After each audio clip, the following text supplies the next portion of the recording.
We are back. You are chatting with John P. Today, I am going to be sharing with you my favorite watches from the upcoming, not quite so soon, but near future, Only Watch auction. If you're not familiar, the Only Watch auction is an auction that happens to go to charity. It benefits a particular type of muscular dystrophy, and what happens is you have the major watch brands and some not so major watch brands that create a one-off or pretty close to one-off. There might be a subtle difference depending on the watch and the brand and just what they do, or it may not be a watch, it may be something horologically related.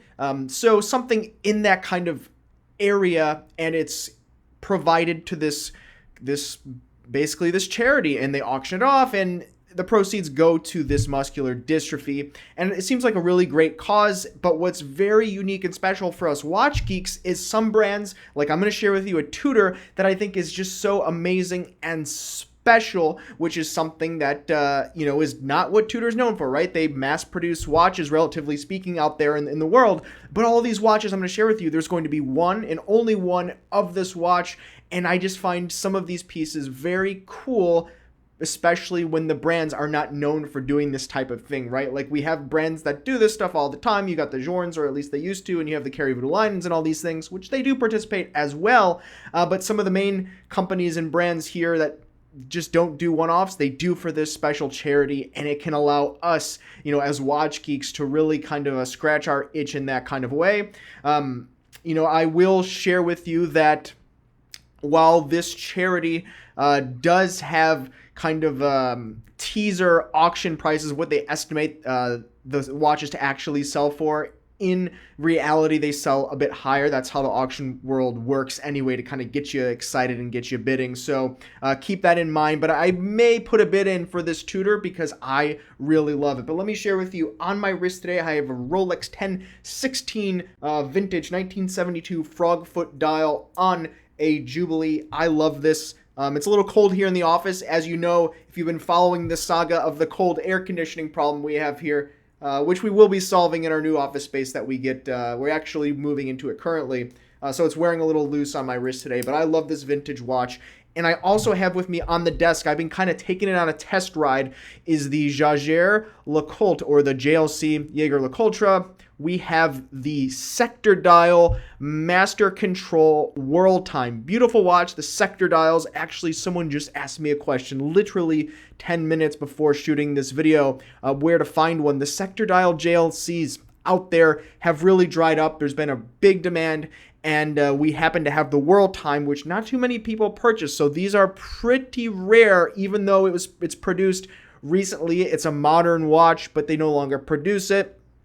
And it's kind of unfortunate because people really love this. And actually, if you have the non-world time version of this watch, I'm finally want to put this in my collection. I mentioned this maybe a year ago, and there's been a couple of people that were nice enough to tell me where they had some lying around, and I really just dragged my feet and bought other watches. But now I'll actually probably buy this watch. So if you have one, please reach out to me personally. I would really love to add one to my collection. The non-world time version. So let's jump right into it. Oh, by the way, DelRayWatch.com. So let's jump right into it. The first, and I have my laptop here, the first is this Tudor Blackbay GMT 1.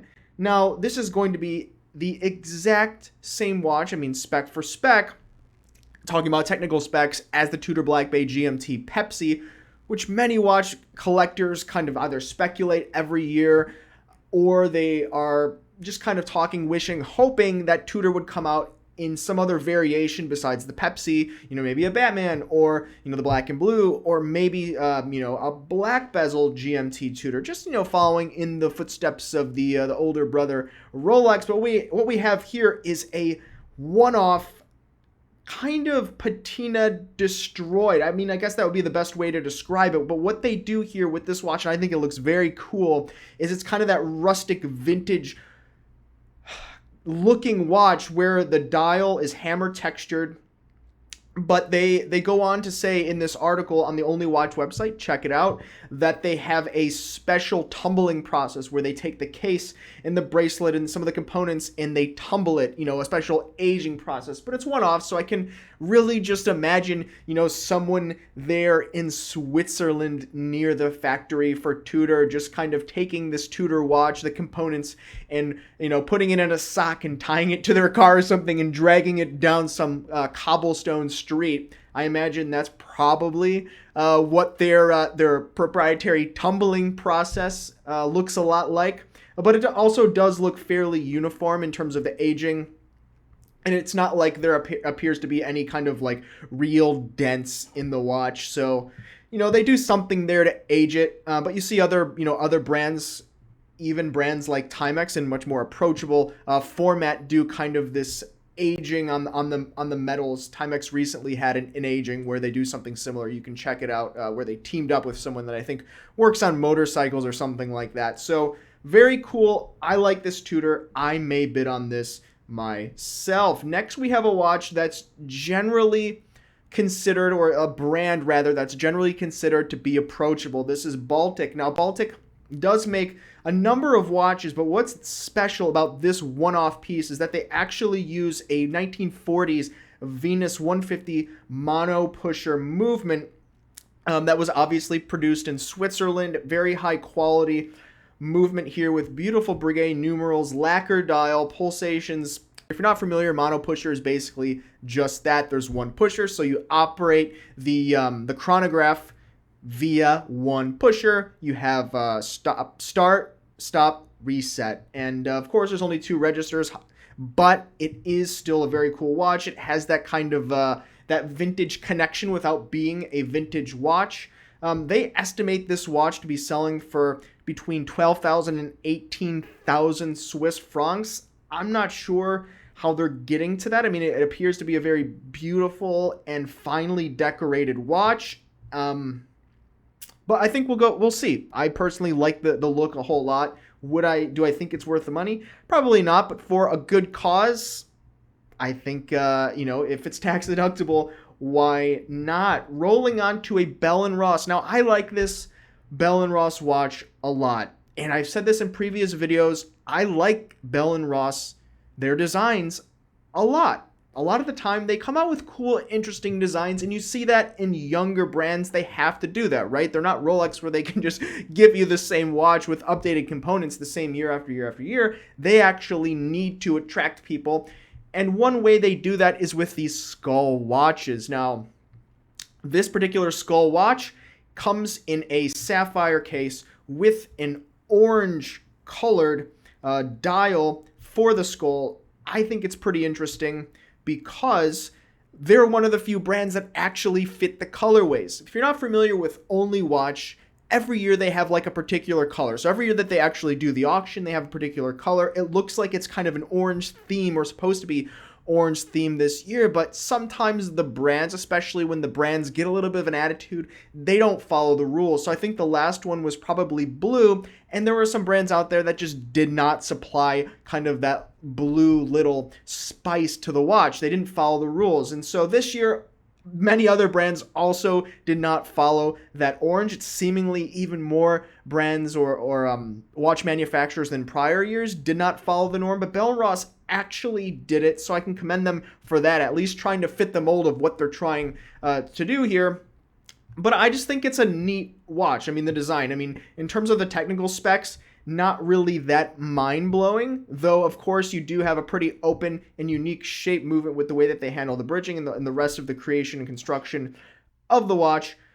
But in the core of it, this is a Bell & Ross skull watch that appeals to certain collectors, and I particularly know one person that is set out to collect all of the Bell & Ross skull watches. I think they're still on this journey, so if you know OJ Watley out there, a longtime watch dealer, OJ, you got to put in a bid for this, buddy, because this has OJ written all over it. Next, we have another brand that fit the orange, and this reminds me a whole lot of Halloween because of the mixture of orange and black, and this is going to be a Blanc Pawn 50 Fathoms No Rad. So the no radiation version, if you're familiar with the 50 Fathoms Blancpain watch, you have the version that said no radiation on the dial. And this is, kind of their revitalization or their relaunch of it, imagined under the Only Watch brand with the Only Watch color of the year in this orange. And I just think this pops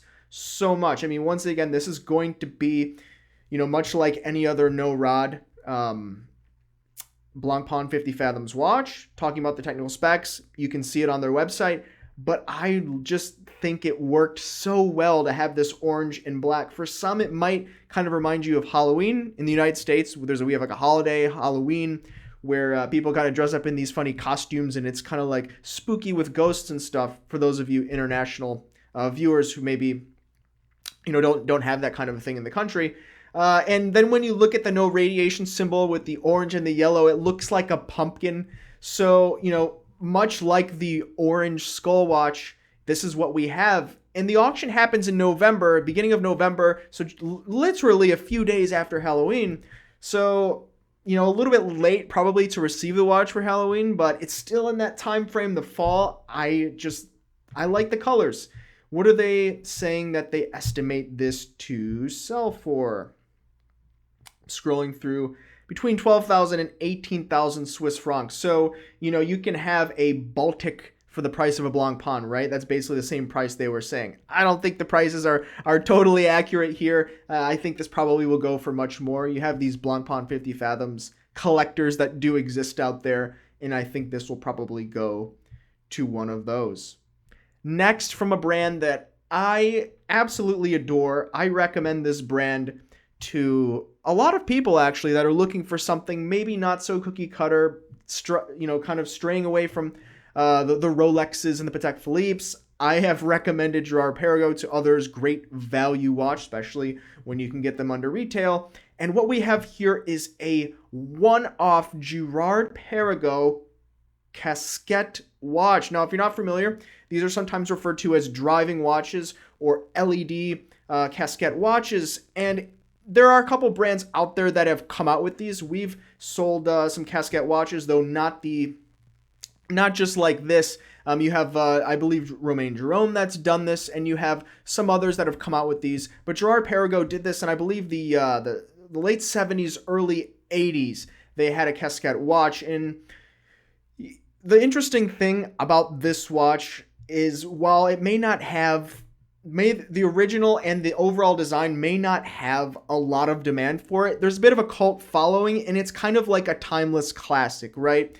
And so what I like about this is that they've modernized it. They've teamed up with Bamford, which has started kind of jumping into these partnerships with Girard-Perregaux and the Kering Group, and they've put this into a forged carbon and titanium watch with titanium pushers. And so I just like the overall design. I think it's probably going to wear a little bit chunky for me personally, but once again, they're taking a timeless, maybe not timeless, definitely timed. This is a watch from a particular time where that was kind of the futuristic style, and maybe it was like a gold-plated watch. They maybe had a stainless steel version. I'm kind of refreshing my memory here with the original Girard-Perregaux Casquette watch, but they put it in this carbon fiber, which a lot of companies are starting to do. I mean, Tag Heuer's really jumping into it. Hublot's been doing it, LVMH, the whole group. And so I think it's cool, it's special, it's unique. And to see a brand come out with an entirely new model from their history, it's interesting what we might see from the brand going forward, considering they have the production capabilities for this watch case today. Will we see similar watches come from them tomorrow? I think it's possible. Next, we have an Hermes. Now, Hermes, they were a fashion watch for a long time. They're a fashion brand. They sell luxury goods, luxury products, much before they began selling watches, right? They're known for the Birkin bag, purses, shoes, scarves, silk scarves, and very high quality, right? Very top of the line products. And Hermes watches in the watch geek community, watch collecting community, they've been looked down on over the years. They've used Swiss movements, ATA movements for a long time, but they've never really focused on what they do. but now they've partnered with a couple of other brands and movement manufacturers. And Hermes in the last few years, with their Slimline and their limited edition that they did with Hodinkee, and now with this H08, I think Hermes is a brand that's in line with the rest of them in the price points for what they sell for. Talking about the $4,000, $5,000, $6,000 price points, they might have some that are a little bit less. But I like this one, the H08, not only because it actually it's something that you can't necessarily knock for in terms of technical specs, like you used to be able to say, oh, Hermes is just slapping a movement in a watch case that says, the name and selling it for, 5 times more than they should. Like people also criticize Louis Vuitton for, which, by the way, they've come a long way. But I just like the design of this watch. When this watch was announced, not the special edition with all the orange, even though Hermes that's kind of their color, right? I just like the design. I think it's unique. They didn't just knock off, a Gento or a Genta-esque design. They tried to do something special that maybe they can build on for the future, and it shows that they really want to do something not cookie cutter for the watch collector. So that's why I like this one. I don't know. I think we'll see what Hermes can do and see if maybe they can get some of us as watch collectors captivated going into the future. I'm pretty hopeful for them. Next, this is a watchmaker really with his own name, the brand in the namesake of Constantine Cheikin, a Russian man who produces his watches in Russia. He uses some different movements, some different base movements. He's used Swiss movements. He's entirely made movements himself in the past, depending on the model. He's known for a couple of watches, notably the Joker and the Clown, and the ones that have the kind of the googly looking eyes. And what I like about this particular watch is, once again, he actually decided to truly make a one-off special for the only watch. And he can do that because he is a watchmaker at the end of the day, whether or not he used, people that work in his workshop. But he put the only watch and he engraved it on the back of the movement. Whereas you have some of the other brands that just added a little bit of orange. This guy truly, it seems, appears to really enjoy this particular charity. And I do think that he makes a quality watch. We've had one in the door, not this particular Constantine Cheikin, but we've had Constantine Cheikin in the past. I think we have the Joker. We may have had the Clown or the Cat. I'm trying to remember. But I thought it was pretty well made. I mean, in terms of what's on the movement in the ones that we had, maybe not where this one is particularly, because this one does feature a tourbillon and it's a little bit more complicated in terms of the movement. But that's what makes this watch very special, coming from a very special watchmaker that's not held to the constraints of what you see coming out of Germany and Switzerland. He does things on his own, this Russian man. And they only estimate this watch to be selling for between 40,000 and 60,000 Swiss francs. And from an independent watchmaker, this kind of complicated watch that's unique, special, one-off, I think that's actually like a pretty good estimate. Once again, we'll see what this actually goes for. But rolling on, when you look at this Zenith partnered with Philippe Panettone custom watch, they're estimating that this price goes between 180 to 220 Swiss francs. So we're seeing, for a tourbillon watch, obviously this one's a chronograph, but you get the idea. And so, I mean, they're really estimating that this, the Zenith El Primero tourbillon is going to go for several times the price of the Constantine Cheikin, even though the Constantine Cheikin is, arguably going to have a bit more of a quality in terms of finishing, probably just based on what the brand normally does. But, once again, I'm not holding these watches, so I can't tell you.